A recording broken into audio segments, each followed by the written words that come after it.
বিকেলবেলায় শাশুড়ি বৌমা মিলে সাজুগুজু করে কোথায় গেছিলাম। Hello everyone, welcome back to my mini blog. তো কাল বিকেলে আমি আর মা দুজনে রেডি হয়ে একটু বেরিয়েছিলাম এক জায়গায় যাব বলে।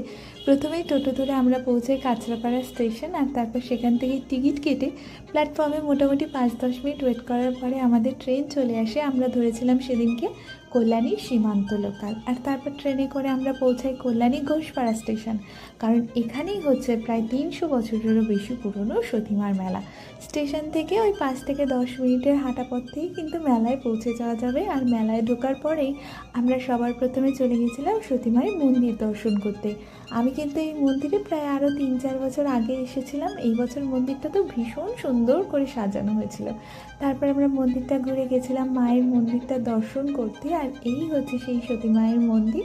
মায়ের মন্দির দর্শন করে মাকে প্রণাম করে মন্দিরের চারপাশটা একটু ঘুরে দেখছিলাম। আর এই ডালিম গাছটার না অনেক গল্প রয়েছে। তারপর সেখান থেকে আমরা রাধা গোবিন্দের মন্দির দর্শন করে তারপর দুজন মিলে গেছিলাম মেলায় ঘুরতে।